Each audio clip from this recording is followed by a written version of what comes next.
Carlos, muy buenos días a todos. Em, Me voy a permitir leer una breve semblanza del doctor Rodríguez previo a su presentación.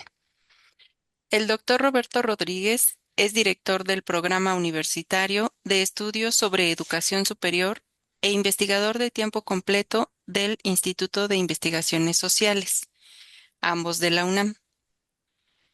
Es doctor en Ciencias Sociales con especialidad en Sociología por el Colegio de México y licenciado en Sociología con orientación en Comunicación Política por la UNAM. Además, es miembro del Sistema Nacional de Investigadores Nivel 3.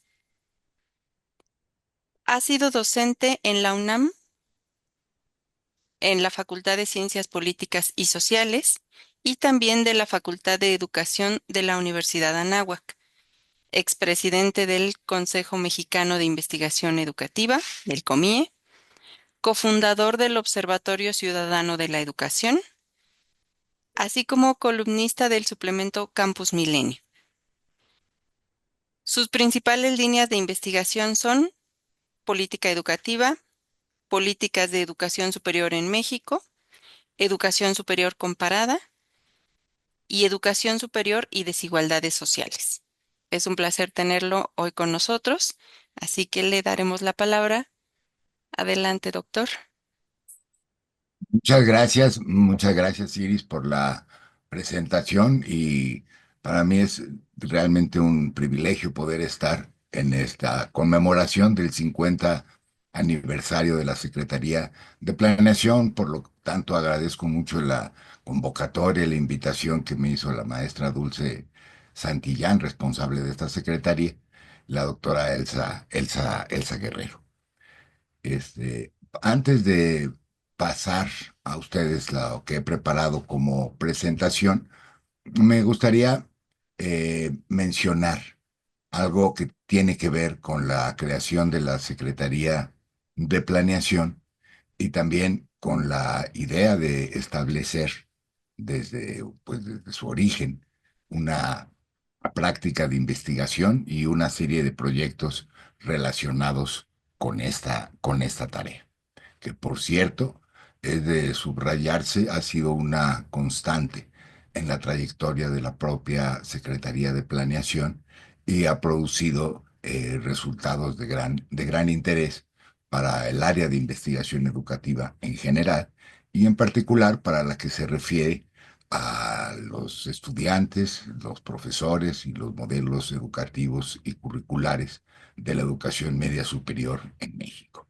Yo creo que esto es de trascendencia, pues esta acumulación, si quieren, cronológica, 50 años de trayectoria de investigación, es muy importante y coloca a la Secretaría de Planeación dentro de este ámbito entre una de las instituciones, bueno, de mayor permanencia y desde luego líderes en la investigación educativa del país, y esto vale la pena, me parece, resaltarlo.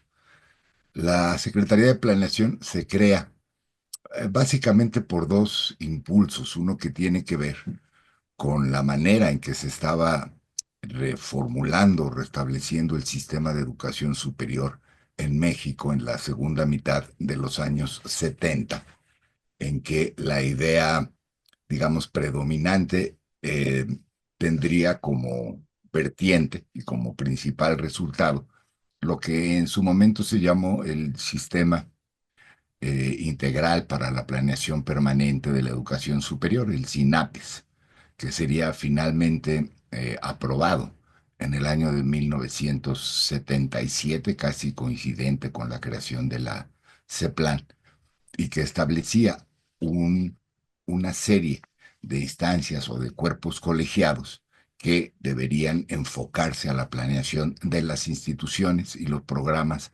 correspondientes a este nivel de estudio, e incluyendo el bachillerato universitario. Primero, una coordinación nacional, la COEPES, después un conjunto de comisiones estatales, las COEPES. La primera no se llamaba COEPES, sino COMPES, las COEPES, y las CORPES, que eran comisiones regionales, y finalmente las llamadas unidades institucionales de planeación, en que el acuerdo era que en cada una de las universidades se establecieran distintas unidades de planeación por facultades y por institutos. La UNAM ya había tomado la vanguardia en este aspecto como resultado de la política institucional del entonces rector Guillermo Soberón. La creación de la Secretaría de Planeación pues responde a este doble contexto. Era una línea de la rectoría. Se establecieron unidades de planeación en la mayoría de las facultades e institutos y no todas permanecerían ni todas tendrían el mismo enfoque, contenido, y en realidad no hubo una completa articulación entre ellas, pero dio lugar a que el Colegio de Ciencias y Humanidades, en ese momento la institución más nueva de la universidad, junto con las Escuelas Nacionales de Estudios Profesionales, primero llamadas ENEP, después FES, que había creado la universidad. Instituciones nuevas, no solamente desde el punto de vista temporal, sino también porque estaban intentando desarrollar nuevos modelos educativos. De esa manera, resultaba del mayor interés establecer pues un mecanismo de conocimiento y de diagnóstico para conocer cuáles eran las características de la población escolar y las características también del personal docente. En el caso de la Secretaría de Planeación, fue creada en el ámbito de la entonces coordinación del Colegio de Ciencias y Humanidades, que encabezaba el doctor Fernando Pérez Correa, tenía como su secretario al también doctor, no me acuerdo si entonces lo era, este, que era, el maestro, pues David Pantoja Morán, y ellos fueron quienes impulsaron pues el mecanismo de investigación a partir de la creación de equipos de trabajo que originalmente pertenecían ya fuera al propio Colegio de Ciencias y Humanidades o a la Facultad de Ciencias Políticas y Sociales. Para el caso de los estudiantes, pues el equipo formado fue originalmente liderado por Marie Claire Acosta, junto con Jorge Bartolucci Insico. Y con ese preámbulo, pues paso a la presentación que voy a compartir en este momento.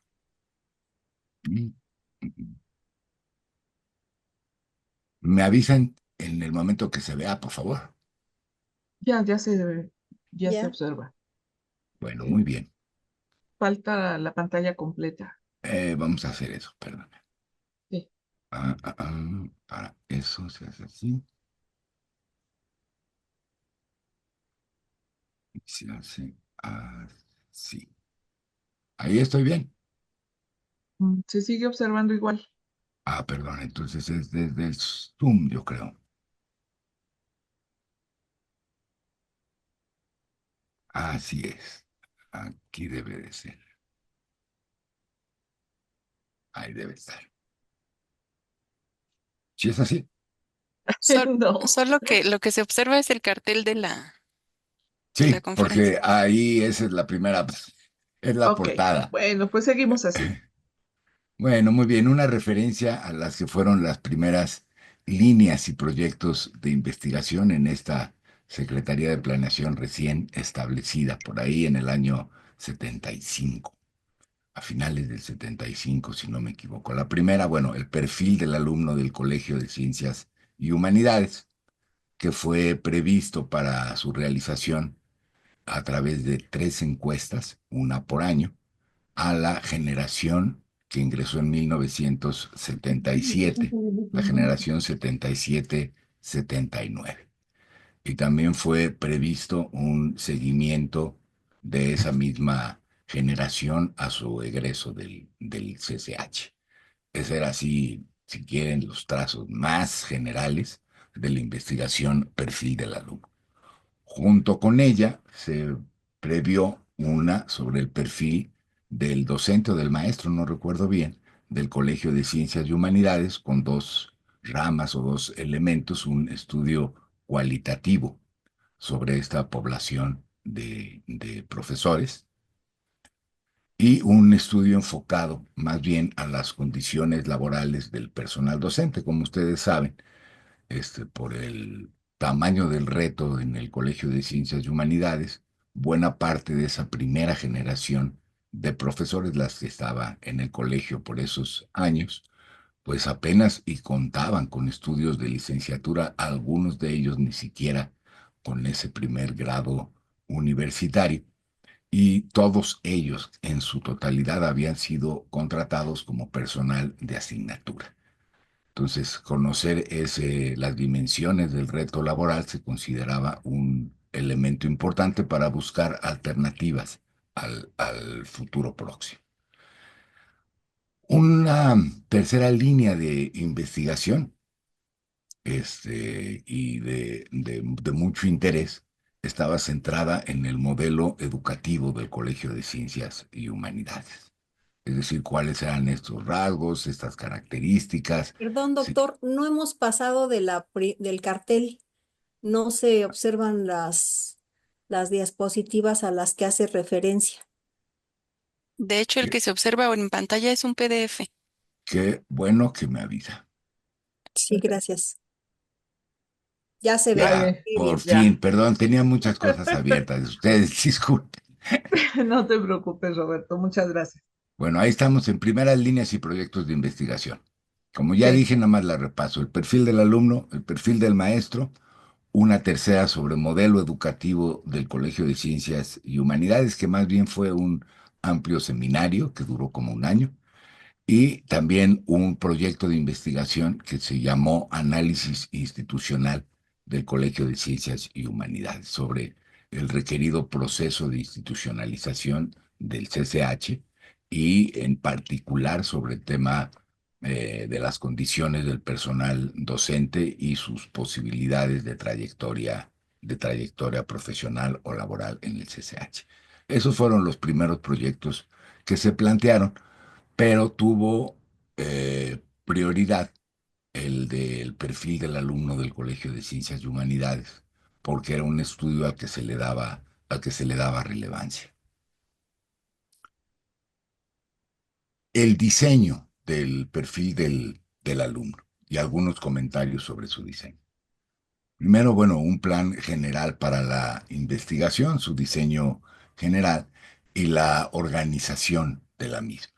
La organización, tanto logística como de tipo técnico. Piensen ustedes que estamos a mediados de los años 70 y las cosas que ahora no son naturales, como la comunicación instantánea, por ejemplo, o el acceso a recursos de cómputo, pues eran cosas que no estaban ni siquiera en una fase inicial. Una etapa de trabajo de campo con dos subetapas, la de fase de observación y la de fase de entrevistas. La de fase de observación pues era bastante importante porque los investigadores responsables, ya dije, María Clara Costa y Jorge Bartolucci, tenían poca familiaridad, vamos a decirlo así, con el CCH, con su población y hasta con la localización de los planteles. Es en ese momento en que se integran al equipo de investigación algunos ayudantes. Fue mi propio caso, en que teníamos la ventaja de haber sido egresados del Colegio de Ciencias y Humanidades. Yo pertenezco, pues, a mucha honra a la primera generación del CCH Naucalpan, y eso facilitó, digamos, esa fase de observación. Lo mismo con la fase de entrevistas.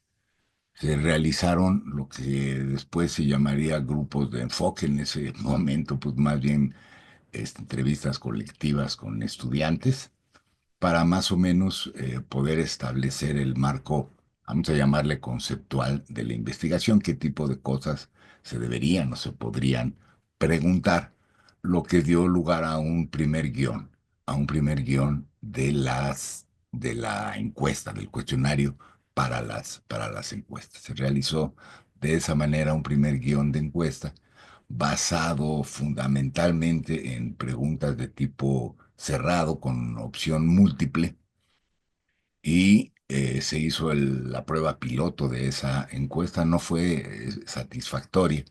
Pensamos que, estoy hablando del perfil del alumno de primer ingreso, que es la primera fase, que podía ser mucho más rico y producir mejores resultados, dar preguntas efectivamente abiertas en que los estudiantes pudieran informar sobre las distintas condiciones que se estaban preguntando. Entonces hizo un cuestionario definitivamente muy amplio, se contestaba más o menos en 45 minutos, con mayoría de preguntas abiertas, lo que va después a representar un tremendo reto para la sistematización de los resultados, como ustedes se pueden imaginar. Nos ayudó mucho y de manera definitiva un equipo de redactores que ya trabajaba en la coordinación del Colegio de Ciencias y Humanidades, ya fuera en la Gaceta de la UNAM o como asesores del coordinador, de manera que quedó un buen cuestionario en términos de su corrección en la redacción. Posteriormente se procedió a establecer un buen muestreo. Se llevó a cabo una primera, digamos, idea del muestreo que era un muestreo aleatorio, pero un muestreo aleatorio de estudiantes y pronto se vio que eso era logísticamente imposible de realizar, es decir, localizar estudiante por estudiante para que contestara el respectivo cuestionario. Se abandonó ese esquema y se estableció un muestreo de grupos de primer ingreso. Esa fue digamos, la solución, más en términos de lo factible que de su estricta corrección estadística. Como era una generación de primer ingreso como de 36,000 estudiantes, 37,000, pues, se buscó que hubiera por lo menos un 10% de cuestionarios, lo que significaba aproximadamente 600 cuestionarios por plantel,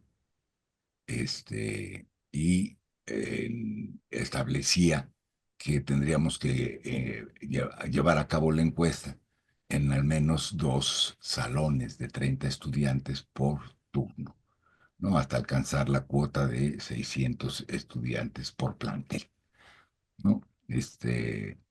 La población de estudiantes por salón giraba en torno a un promedio de 20 estudiantes por salón en ese momento, por lo cual tuvo que hacerse una sobremuestra en el turno nocturno, en el cuarto turno, porque ahí sí no se alcanzaba esa cuota.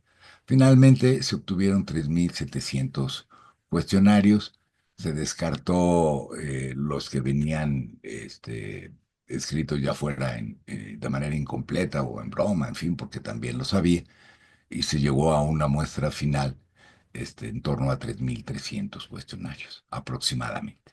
Ese fue el muestreo, digamos, aleatorio en términos de grupos encuestados, aunque no estrictamente aleatorios al nivel de estudiantes individuales.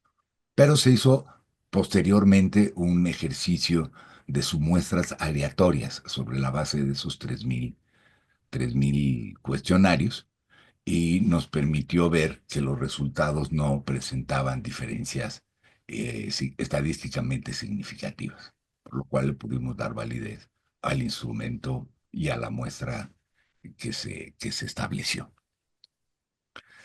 Hubo que hacer una capacitación de los encuestadores, ¿no?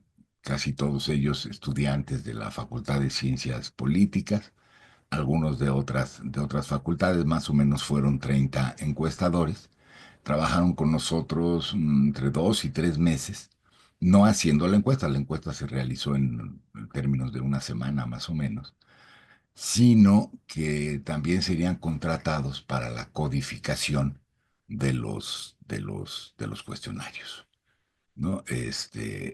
Y codificación y recodificación se llamó a esa etapa, fue una etapa complicada porque se trató de convertir las respuestas abiertas a los cuestionarios en categorías, ¿no? En categorías ya como si fueran opciones de respuestas cerradas, dejando el material de todas maneras con las respuestas abiertas para ilustrar algunos de los planteamientos o situaciones. Se hizo ello, si no me falla la memoria, a través de hojas de lectura óptica, pero tuvo que ser sistematizado por razones que escapan de mi comprensión en tarjetas IBM perforadas. Y esas fueron las primeras corridas de resultados. Las tarjetas IBM perforadas pasaron después a cintas, aunque la CEPLAN estableció desde el principio una unidad de cómputo muy competente en realidad, pues el equipo no daba como para poder hacer el cómputo de las cintas magnéticas que resultaron de las tarjetas perforadas. Entonces teníamos que hacer una de dos cosas, o llevar las cintas al centro de cómputo para que se procesaran, o después contar con una terminal impresora que nos permitía recibir las corridas de datos, pero no visualizarlas, porque no tenía monitor, nada más era como una especie de impresora a través de la cual llegaba lo solicitado, es decir, los resultados de la variable número tal, en fin. Y eso era algo pues, muy interesante porque había que hacerlo vía teléfono, ¿no? De la cinta número tal, por favor, dame los resultados de la variable número tal, y así nos iban llegando a través de la terminal impresora eso. No les cuento el problema que existía para hacer ya, digamos, la obtención de resultados un poco más complejos, como tablas de frecuencias, cruzadas o correlaciones. Les estoy hablando ya del procesamiento de los datos y se trató de establecer un programa de correlaciones, lo que no fue para nada sencillo porque era, digamos, un programa al nivel del lenguaje máquina. Prácticamente no había software para resultados de computación aplicables al campo de ciencias sociales. Apenas se estaban estableciendo las primeras programaciones en ese sentido, pero algo se logró. Eran cálculos de G cuadrada, principalmente, como eran en su gran mayoría variables de tipo cualitativo, pues muy pronto tuvimos que renunciar a otras posibilidades como análisis de regresión o lo que hoy se llama análisis de tipo logístico. Y sí buscamos con los datos que pudimos obtener hacer un programa de correlaciones medio sui generis que se basaba en el cálculo de probabilidades y en probabilidades condicionales, del tipo si tal persona pertenece a la variable A, cuál es la probabilidad de que dado B, es decir, otra variable, produzca un resultado de tipo C. Lo que es un poco el razonamiento del hoy llamado análisis logístico de probabilidades que utiliza pues momios, que es lo mismo, no es lo mismo, pero es como lo mismo que probabilidades condicionales y sí nos permitió algún acercamiento a análisis de orden un poco más complejos, tampoco ninguna maravilla, ¿no? Con los resultados obtenidos se hizo un primer informe de la investigación bastante extenso porque incluía como sus anexos todas las tablas de frecuencias de cada variable, y los propios cuestionarios, etcétera, y eso fue el primer resultado del perfil del alumno. Después se aplicaría de la misma manera, con el mismo esquema de planeación, las etapas 2 y 3 hasta completar el estudio de la generación completa. Bueno, este es el equipo responsable, de eso ya se los comenté. Y sobre el perfil del alumno, hubieron tres resultados publicados. El primero fue un libro eh, que se llamó así, Perfil del alumno de primer ingreso al Colegio de Ciencias y Humanidades. Fue publicado por la editorial de la UNAM en 1981, con ya créditos de coautores de Mariclera Acosta, de Jorge Bartolucci y de quien les habla. Y fue realmente la única publicación formal de esta investigación. So- Existió, no sé si todavía se conserva algún ejemplar, lo dudo porque fue de una edición muy limitada. El informe general de la investigación eran 3 tomos. Fue más bien mimeografiado o mecanografiado o fotocopiado, en fin, y no fue publicado, con un tiraje como de 100 ejemplares como máximo, y fue más bien distribuido a las autoridades de los planteles y utilizado como material de respaldo para una especie como de breve gira con las autoridades. Es decir, se presentó a la unidad académica del ciclo de bachillerato, a la propia coordinación de humanidades y a la junta de directores. En el caso de uno de los planteles, por lo menos, el caso del plantel Naucalpan, que entonces dirigía el doctor José Bazán, no tuvimos la oportunidad de presentar los resultados también a las áreas o academias, me parece que se llamaban en ese momento, de profesores para discutir con ellos o comunicar a ellos los resultados de la investigación. Y también tuvimos la oportunidad, este equipo de trabajo, de presentar ponencias en el primer Congreso Nacional de Investigación Educativa, a quien también hicimos llegar el reporte completo, y con algunos grupos de investigación interesados. Esa fue la manera como se manejaron los resultados del perfil del estudiante. Y hubo 2 publicaciones adicionales que incluyen datos del perfil del alumno. Un volumen también que se tituló El Colegio de Ciencias y Humanidades, una experiencia de innovación universitaria, publicado por la NUIES en 1983, y que combina esas investigaciones de las que les hablé al principio, la de análisis del institucional, la de modelo educativo, con los resultados de la investigación sobre el perfil del estudiante. E incluye tablas y datos y resultados y su interpretación de las etapas 2 y 3 que no habían sido incluidas en el primer libro. Es ese volumen. Y por último, un tercer volumen, que ese es el que en lo personal a mí me parece mejor, que proviene del libro Desigualdad Social, Educación Superior y Sociología en México, de autoría de Jorge Bartolucci, y que fue publicado pues 10 años después, en 1994, por el Centro de Estudios sobre la Universidad de la UNAM. Y ese es el único que contiene datos del seguimiento de egresados, que se basó, ese ya no en encuestas, sino en localización de egresados de la generación y entrevistas.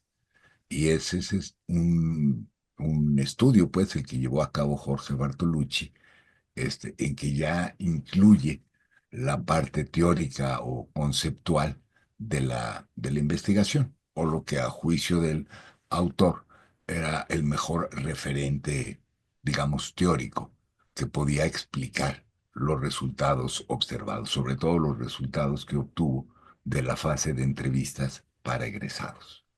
Ese se lo recomiendo mucho. Los tres este, libros publicados que les he comentado están en línea para su consulta y para no agobiarlos a ustedes con tablas estadísticas en esta presentación. Pero se pueden consultar y darse una idea de los alcances y sobre todo también de los límites de este estudio que se considera uno de los estudios pioneros sobre poblaciones estudiantiles en el bachillerato o en la educación media superior.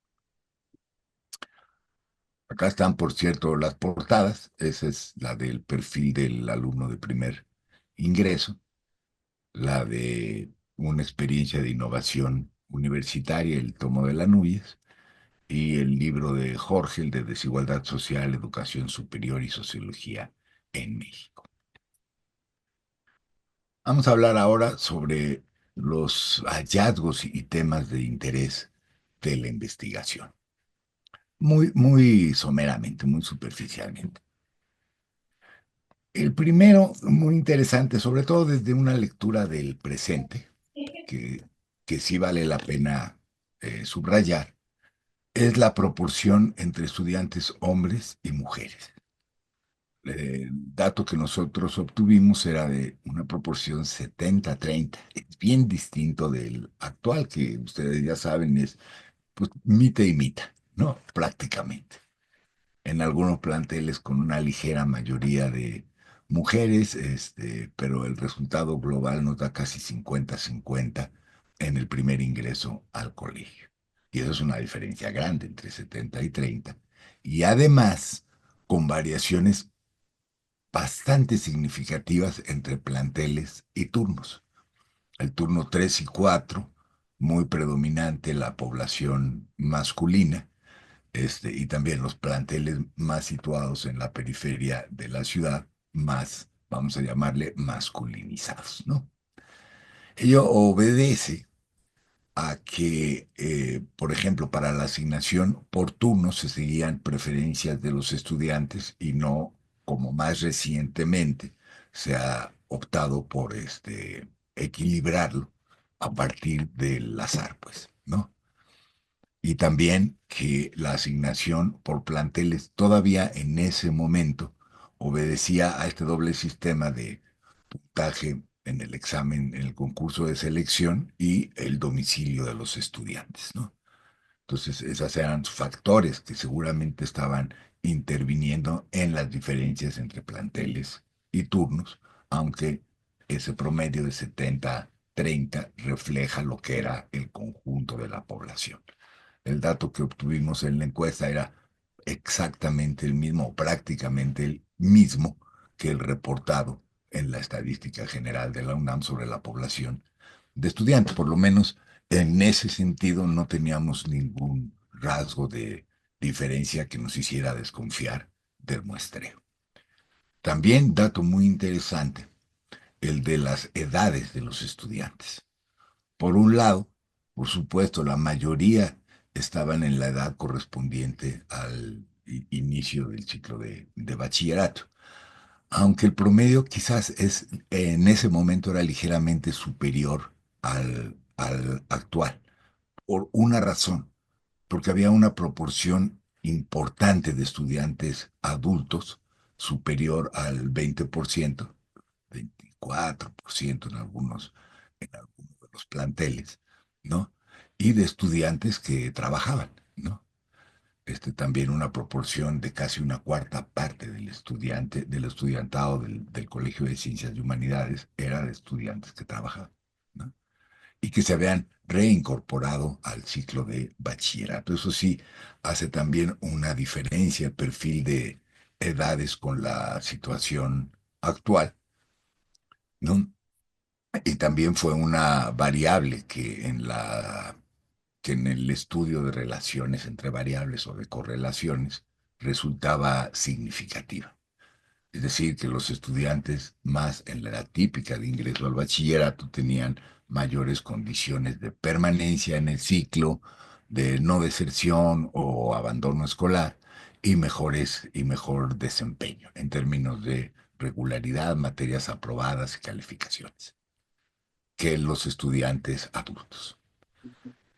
En cuanto al perfil socioeconómico de esta población, sí también hay algunos rasgos destacables, sobre todo vistos desde la lectura del presente.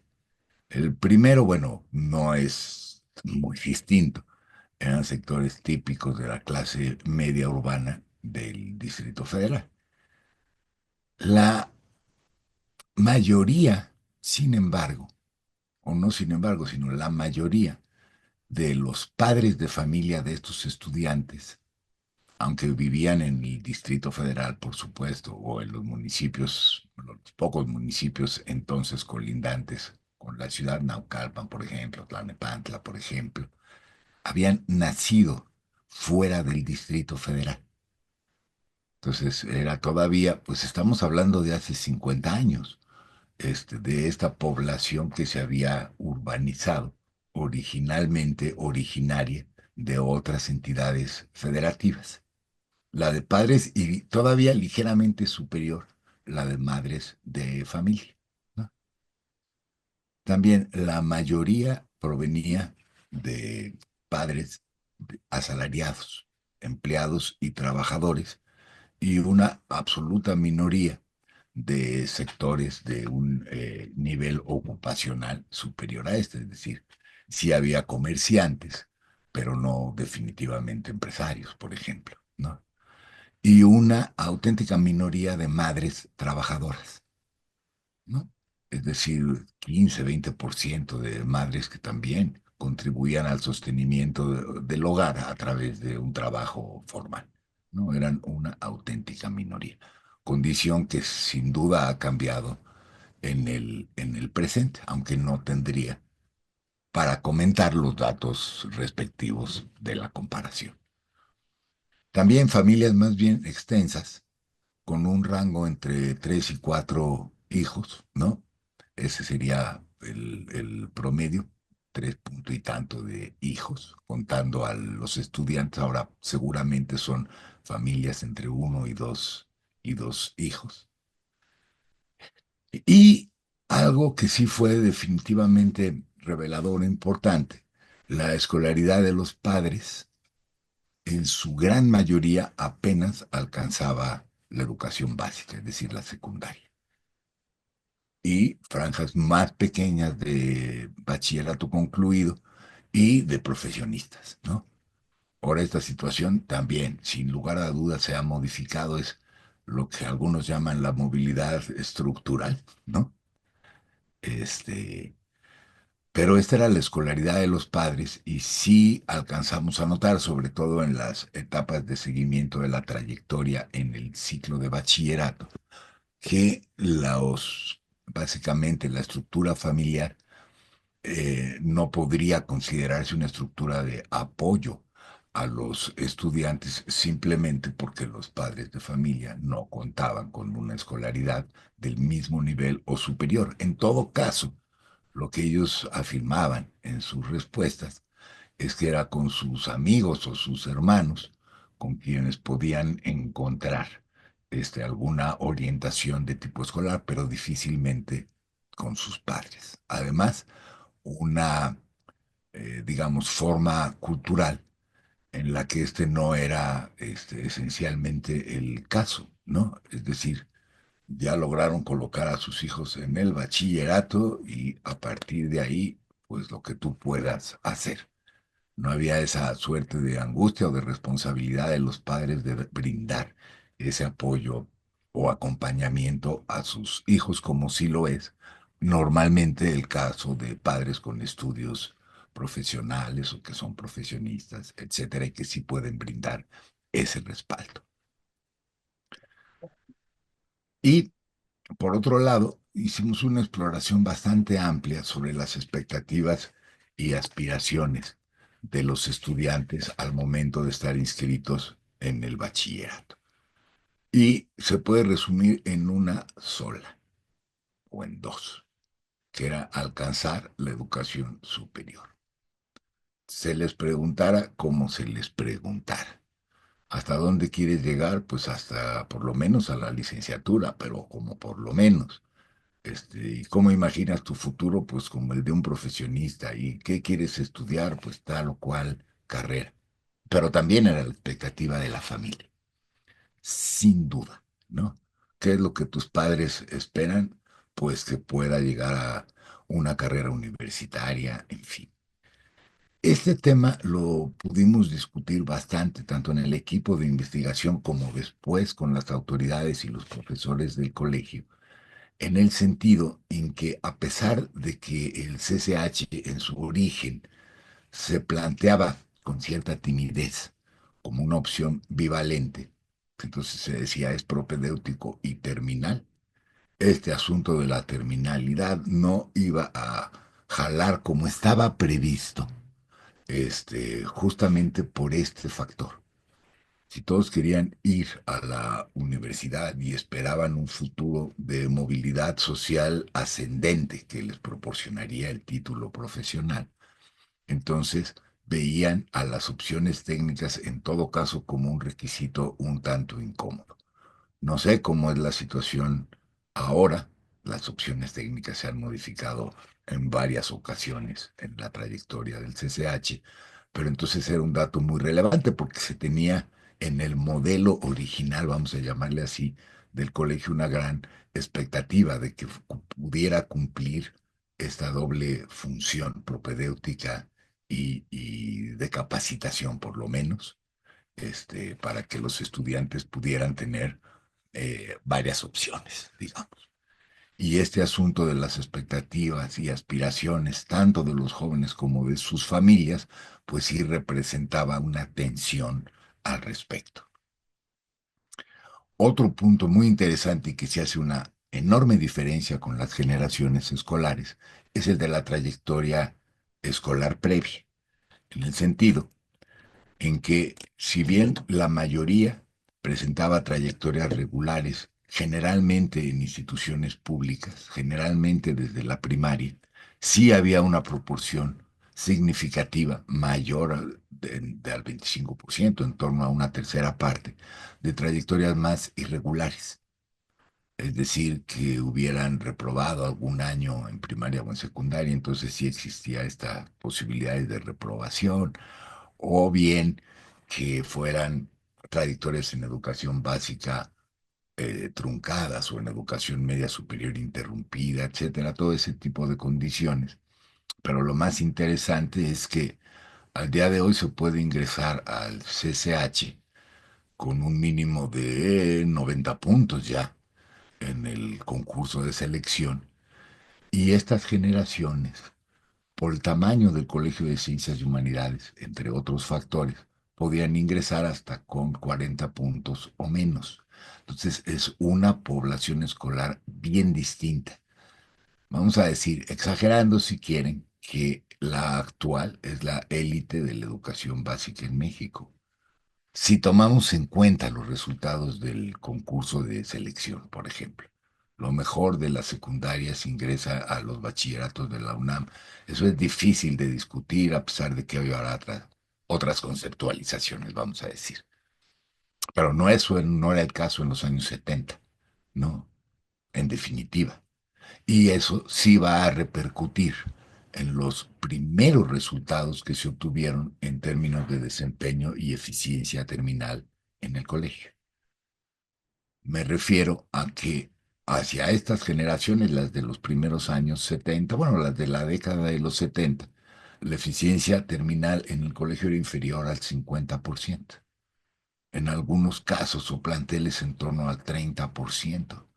En el turno vespertino o nocturno todavía inferior a esos promedios, ¿no? Lo cual, en lo cual no debería atribuirse solamente al resultado del concurso de selección ni nada, sino a una dinámica distinta en los procesos de trayectoria escolar. Pero sí ya apuntaba hacia algunos focos rojos. No logramos ni siquiera que la mitad de los estudiantes puedan terminar el ciclo de bachillerato y eso se va a convertir en un objeto de atención para posteriores estudios e investigaciones en la Secretaría de Planeación y también para proyectos y programas que buscaban atender a esa problemática. Y sí, esto muestra un contraste importante con lo que ahora es las condiciones o la situación actual del estudiantado en el colegio, sin que se haya resuelto del todo, pero sí es distinto tener una planta estudiantil, ¿no? Que tuvieron un desempeño académico previo más o menos regular, pero nada destacado, y un desempeño en la prueba de admisión muy diferente del que actualmente persiste. Otros aspectos interesantes más de la segunda y tercera fase de la investigación, algo que era una preocupación o un interés, vamos a llamarle así, de la propia investigación, era la adaptación o adaptabilidad de los estudiantes al colegio, con reglas bien distintas de lo que se esperaba o de lo que era la práctica en la Escuela Nacional Preparatoria o en otros modelos de bachillerato. Pues lo que encontramos es en general un alto nivel de adaptación y de conformidad con el modelo educativo, ¿no? No digo de conocimiento profundo, pero sí de capacidad de esto, de adaptación y de estar conforme y a gusto, vamos a llamarle así, en el colegio, con algunas excepciones. La de estudiantes que sentían que la cantidad, sobre todo de conocimientos, estamos hablando del modelo de cuatro turnos y de menos asignaturas que las actuales, ¿no? Y que se sentían insuficientemente preparados para la carrera que iban a elegir. Pero esto estoy hablando de excepciones o de minoría. En general estaban muy conformes y muy a gusto con las 5 materias que tenían que aprobar por semestre, estaba bien, 5 o 6 materias según el grado. Y también un alto grado de conformidad con el trabajo en grupo o en equipo, que era una práctica muy novedosa para el ciclo de bachillerato de ese momento. Y lo que ya les había adelantado, un escaso interés y de conformidad con las opciones técnicas disponibles, y menos aún con los laboratorios de idiomas, ¿no? Esta idea del autoaprendizaje de inglés, ¿no? A través de audífonos y cassettes, les parecía que eso realmente no servía, ¿no? Para alcanzar el objetivo de aprender inglés, ¿no? Y eso sí puso, si no en alerta, sí, pues es un tema que hay que atender o que hay que discutir, por lo menos. Un sobresaliente nivel de simpatía y confianza con los profesores, con algunas excepciones como pues, eran de esperarse. Pero sí, fue muy llamativo en ese momento este nivel de simpatía y confianza con los profesores que tenían. A lo mejor no le dimos en ese momento la relevancia que significaba el hecho de que digamos, brecha generacional entre estudiantes y profesores era mínima, ¿no? Era mínima, eran profesores recién egresados de la universidad, un promedio de edad en torno a 25, 26 años en ese momento del profesorado, con estudiantes que podían ser sus hermanos mayores, perdón, sus hermanos menores. Para usar esa imagen y sin descrédito de nada, en esta generación los profesores eran sus hermanos mayores, después van a ser sus padres y ahora perdón, no me voy a meter en el asunto de las edades, pero sí hay una diferencia grande, que es más fácil establecer una relación de confianza y que funcionaban también como hermanos mayores, aconsejándolos en qué carreras seguir, ¿no? Cómo resolver sus problemas en la familia y ese tipo, vamos a decir, de tutoría personal que, digamos, abonaba en favor de la empatía entre estudiantes y profesores y era una de las características más distintivas del CCH de los años 70. Lo digo de manera más bien descriptiva que con nostalgia o algo por el estilo, pero esa era la condición y fue un factor que alimentó, digamos, la legitimidad en el proyecto institucional como tal. También trabajamos en el seguimiento de la generación en la modulación de las expectativas, es decir, cómo iban cambiando y sí cambiaban las aspiraciones y expectativas ya en la trayectoria escolar. Y encontramos primero un invariable sostenimiento de la expectativa de alcanzar el nivel universitario, independientemente de los resultados que obtuvieran. Podían ser estudiantes que reprobaran o no acreditaran, pues, las materias, pero se mantenía su aspiración en alcanzar el nivel universitario. Eso sin duda. Y una invariable aspiración de movilidad social. Sí, diferencias significativas, importantes, y que el trabajo de seguimiento que hizo Bartolucci exploró a mucha profundidad entre hombres y mujeres en sus aspiraciones y en lo relativo a la elección de carreras. Todavía estaba muy presente en los estereotipos de género de las carreras y las mujeres jóvenes pues querían llegar a carreras estereotípicamente asignables al género femenino. Y los hombres querían ser ingenieros, abogados y médicos, ¿no? Para acabar pronto. A pesar de que el modelo educativo del colegio pues brindaba un panorama en que, por ejemplo, el valor de la investigación científica era relevante, el valor de las humanidades era muy relevante, en fin. Bueno, ¿y qué quieres estudiar después? Ingeniero, médico o abogado, ¿no? No era suficiente como para modelar un destino de profesional o de carrera distinto, ¿no? También muy interesante, aunque el estudio revelaba que el desempeño de las estudiantes mujeres en el CCH era significativamente mejor que el de los estudiantes hombres, ¿no? Tomando en cuenta prácticamente cualquier indicador, materias adeudadas, bueno, asistencia escolar, eh, promedio de calificaciones, en cada una de las variables el de las mujeres mejor. Ello no alcanzaba a tener impacto en la manera como modulaban sus expectativas de destino profesional, ¿no?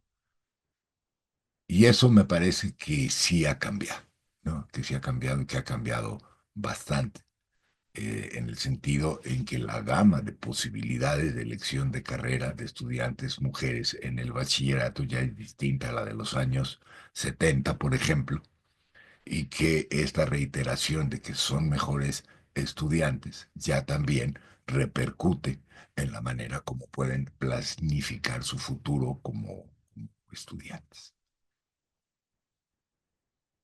Y sí, había un número importante de estudiantes mujeres que veían su futuro como el de formar una familia y además estudiar una carrera profesional, pero el tema de formar una familia, formar un hogar, etcétera, estaba muy presente, ¿no? Como una aspiración legítima y de la que no había nada que discutir o de apenarse, ¿no?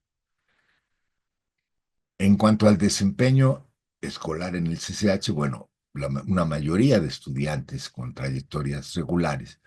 Recuerden que empezamos haciendo encuestas al primer ingreso, aunque también una significativa proporción de estudiantes que aprobaban su primer año en exámenes y su segundo año en exámenes extraordinarios, ¿no? Diferencias importantes y significativas siempre, no importa qué midiéramos por género y por edad, y diferencias importantes entre planteles y turnos, ¿no? Que me parece que en estos últimos dos rubros, género y edad, y también planteles y turnos, estas distancias se han ido cerrando para bien.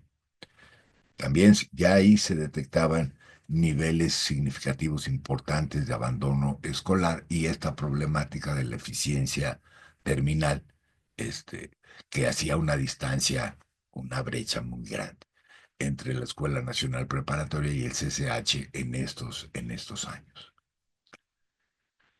Y por último, también nos interesaba ver y vimos a qué dedicaban el tiempo libre, que tenían, dicho sea de paso, mucho tiempo libre en este esquema de los 4 turnos.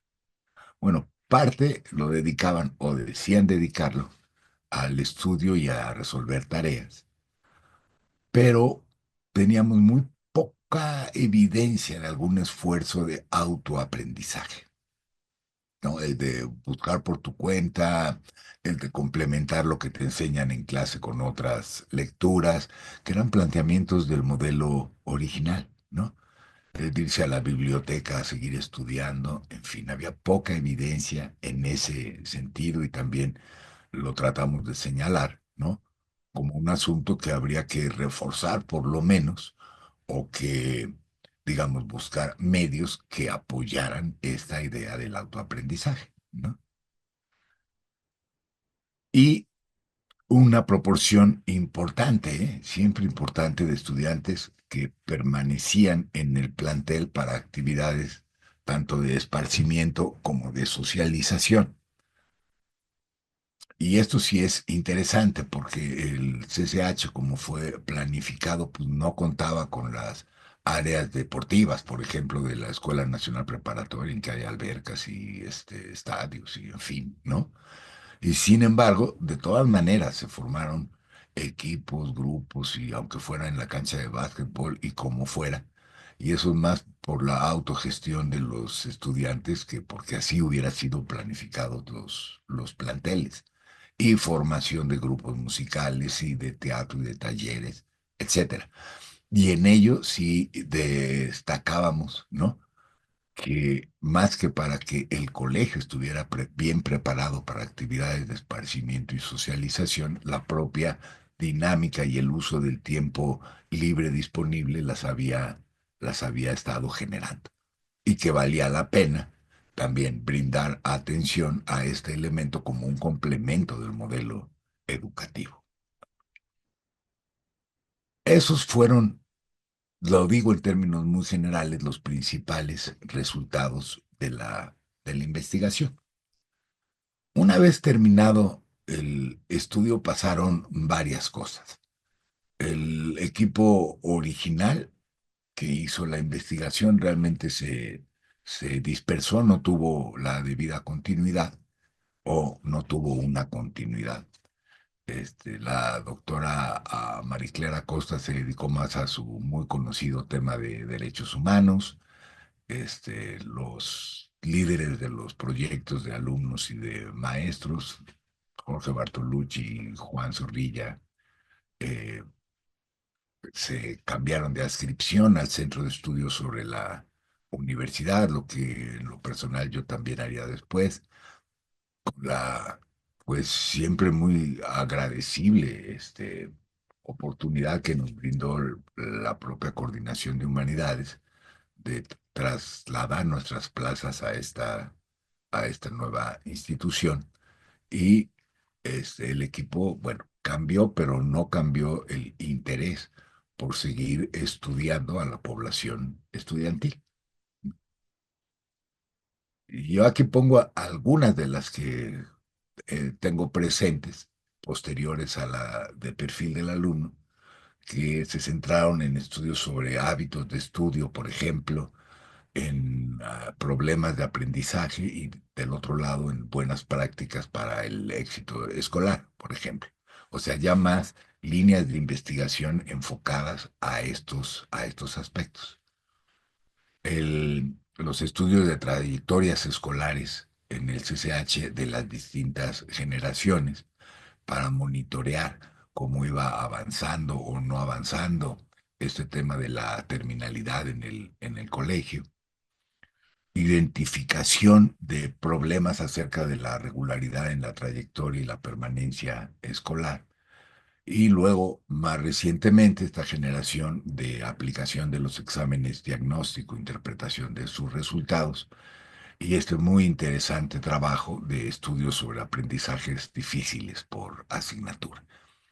No estoy siendo exhaustivo de todo lo que se ha hecho en investigación sobre estudiantes. Elsa conoce muy bien el tema, sin duda alguna, pero es solo para mostrar que no digo que la línea de perfil del alumno, pero los estudios e investigaciones sobre la población escolar han tenido continuidad y se han enfocado más bien a la problemática de los aprendizajes y de las trayectorias que, como hicimos nosotros, a este asunto de la condición socioeconómica, en fin.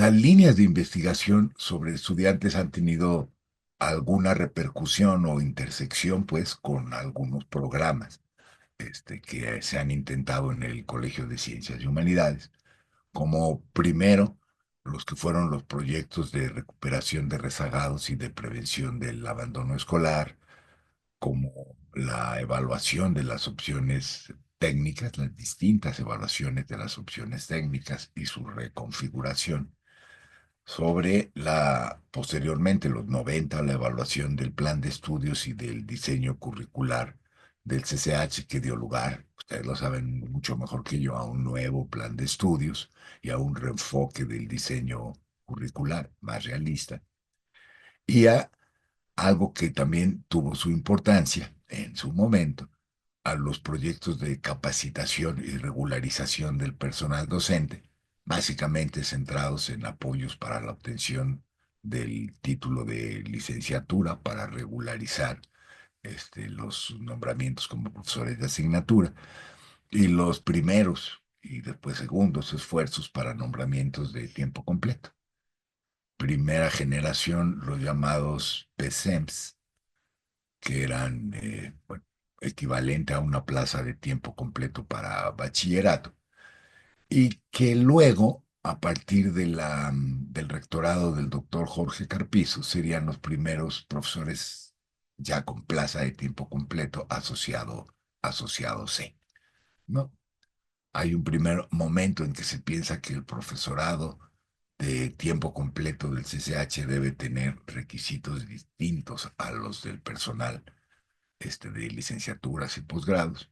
Y un segundo momento en que no se hagan bolas, hagamos una sola categoría y es asociados y titulares y es lo mismo para el bachillerato que para los otros niveles. Y así quedó, ¿no? Sigue siendo todavía, me parece, un reto importante el tema del profesorado de asignatura en el CCH y de sus condiciones laborales, sin duda lo es para la universidad en su conjunto. Y ahora pues será un reto nuevo, a ver cómo nos va en la nueva generación 5 MIPEMS, ¿no? Y del examen único entre universidad y politécnico. Ahí puede haber algunas modificaciones en este asunto de las condiciones y características del estudiantado que accede al CCH. Em, decía, para decir algunos de los que me parecen retos para la investigación a futuro en el Colegio de Ciencias y Humanidades, de mantenerse las líneas de investigación, que supongo que será así.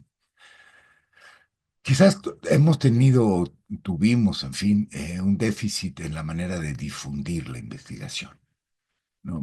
Digo, hay estas publicaciones que les mencioné, pero después la práctica de mantener una línea de publicaciones constante que trascendiera las fronteras de la institución no ha sido, me parece a mí, del todo,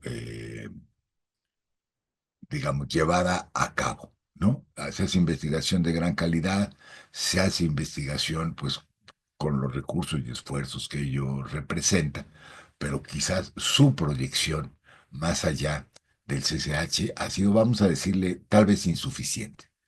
Quizás valdría la pena llegar a contar con un repositorio de toda la investigación que se ha hecho en la Secretaría de Planeación. Yo sé que no es fácil recuperarlo todo, pero poderlo tener a disposición de quienes se dedican a la investigación educativa. Cuando pudimos terminar esta etapa de investigación, tuvimos contacto con otros grupos de investigación y armamos algunos seminarios. Por ejemplo, recuerdo uno que hicimos, duró más de un año, con Milena Cobo, que estaba en la ENEP de Acatlán, con Lorenza Villalever en la Universidad de Guadalajara, con el profesor Carlos Marquís de la Autónoma Metropolitana y con el equipo de investigación del Centro de Estudios Educativos, fundamentalmente con Pablo Alatapí y Carlos Muñoz Izquierdo, porque todos estábamos haciendo lo mismo, pero ni nos conocíamos ni conocíamos nuestros resultados de investigación y resultó muy fructífero poder, digamos, tener alguna repercusión en lo que podría ser o era el área incipiente, área de estudio sobre estudiantes. Yo creo que esa fue una práctica que a nosotros nos enriqueció mucho por lo menos, pero también da una proyección institucional relevante. Entonces, pues digo, el tema de cómo publicar, dónde publicar, y cómo conservar, creo que es un reto permanente, vamos a decirle de esta manera. Este, Porque la investigación tiene utilidad cognoscitiva, digamos, ha tenido una utilidad práctica importante en la planeación del CCH, sin duda alguna, pero también en la comunidad de investigación educativa, entendida, digamos, en ese sentido abstracto, pero la de México en un sentido mucho más concreto. Participar en los congresos, participar en seminarios y en grupos de investigación que comparten el mismo interés, pues son también, yo diría, retos permanentes y que valdría la pena eh, poner encima de la mesa, ¿no?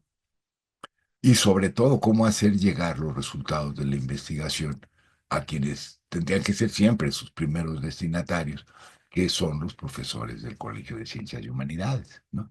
Y los profesores del bachillerato en general, que si la investigación tiene alguna utilidad es justamente esa, ¿no? El de poder alimentar la renovación de las prácticas educativas, docentes, curriculares en las instituciones.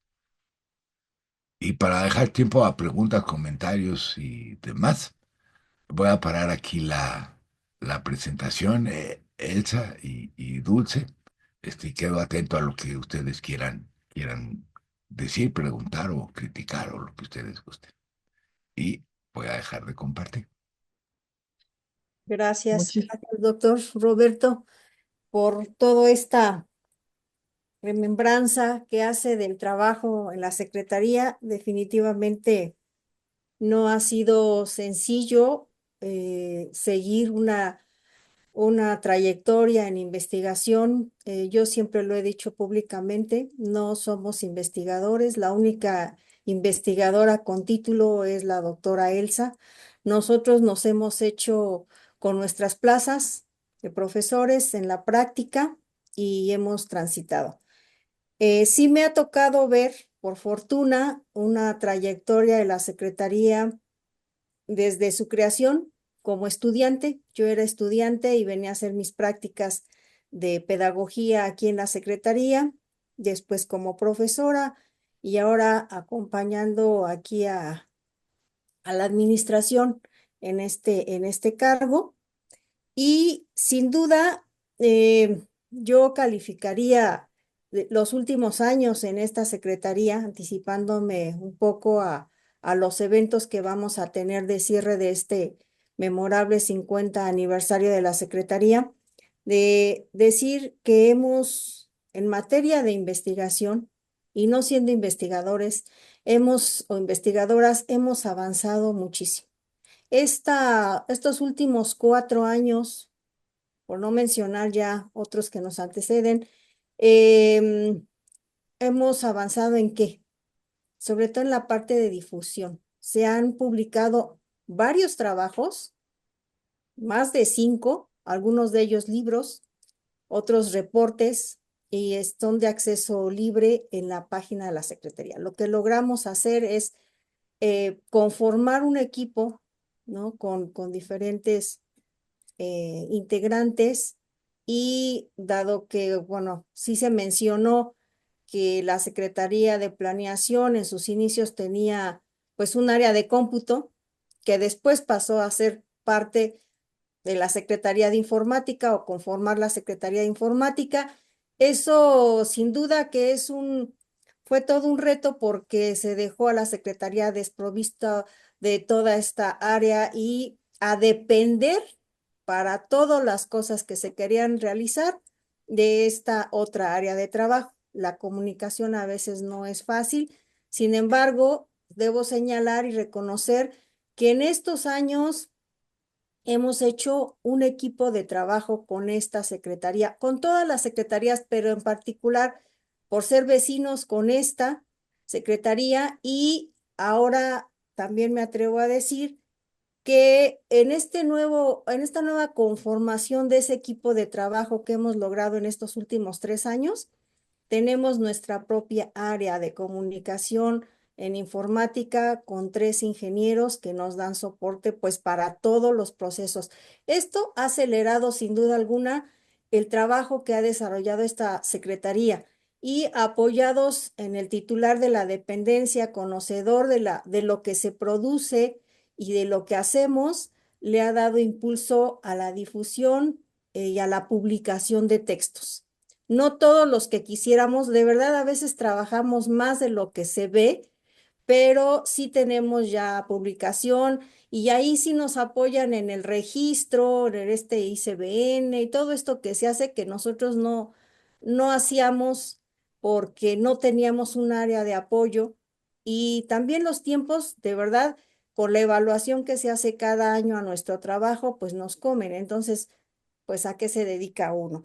Pero sí, tenemos varios textos que se han trabajado, no solo de alumnos, estamos trabajando en un proyecto también de profesores. Nos falta esa parte de los retos que menciona, de participar en grupos de investigación hacia afuera y por los comentarios en el correo de la secretaría, podemos ver que sí nos leen, pero nos lee gente de los estados no solo de bachillerato, sino de licenciatura. ¿Para qué? Para trabajos de investigación, para trabajos de tesis, de maestría, de doctorado. Y también nos piden presentaciones, pero van enfocadas, todas las solicitudes han ido enfocadas hacia cuestiones de aprendizaje, hacia cuestiones de diseño de diagnósticos, porque ven los resultados que tenemos. Tenemos una página con todos los resultados del examen de diagnóstico académico, a partir de la que la Secretaría se hizo cargo de esto, porque antes dependíamos de evaluación educativa, después nos hicimos autónomos, pero esto no ha significado que rompamos relaciones, al contrario, ellos nos apoyan en todo y hemos avanzado muchísimo también en esta línea y los seminarios de diagnóstico académico que tienen alrededor de 180 profesores de todos los planteles han avanzado en esto de los aprendizajes en cada asignatura y también en los resultados, pero no solo en eso, en la metodología que se emplea para estos resultados, para esta consulta. Quizá no llegamos todavía a la difusión más amplia, pero con los profesores, que es donde nos interesa llegar más para poder alimentar o que ellos conozcan cuáles son los diagnósticos de sus estudiantes, de sus asignaturas para poder implementar estrategias que puedan subsanar a veces deficiencias o descubrir fortalezas. Entonces, ahí sí, hemos organizado, por ejemplo, también en el tema de la difusión, pues este tipo de eventos. Tuvimos un congreso investigación educativa. Hemos tenido varios acercamientos a el tipo de trabajo que realiza la Secretaría de Planeación, no solo interno a la dirección, sino externo, y ahí es que nos van conociendo y vamos pudiendo colocar nuestros trabajos. Entonces, todavía nos falta, pero usted sabe y todo el público sabe aquí presente que a veces los cambios en las administraciones son un factor importante para avanzar o a veces dejar a un lado el trabajo que se está realizando. Entonces, sí quería señalar, yo creo que usted hace una síntesis de lo que ha sido la Secretaría de Planeación desde su creación y dónde estamos colocados al día de hoy, que la verdad es un avance haber pues no haber sucumbido ante tantos cambios, porque los trabajos que menciona, por ejemplo, el primer trabajo sobre perfil o el otro del colegio, todos han quedado pues en los archivos personales de algunos, de algunas de nosotros que tuvieron la fortuna de tenerlos, de guardarlos. Pero, por ejemplo, habrá otros, ahora mismo que estamos haciendo un texto sobre esta recopilación de lo que ha sido la Secretaría de Planeación y que vamos a presentar en el evento que tenemos ya para el cierre. Recoge, y los otros textos que también están publicados recogen los trabajos, pero con mucha dificultad, este, lo que hemos trabajado, lo que trabajaron personas que estuvieron aquí al frente, lo que han dejado, el legado. Y en este último texto en particular, que se llama la Secretaría de Planeación, Origen y Evolución, tratamos de hacer además, paralelamente a que estamos confeccionando este texto, un repositorio, un texto que recoja todos los trabajos que se mencionan, que no se pueden mencionar en el texto del 50 aniversario, pero que sí todavía podemos rescatar de la Secretaría de Planeación en la vertiente de alumnos, en la vertiente de profesores, en la vertiente de aprendizajes, de métodos para el análisis de información.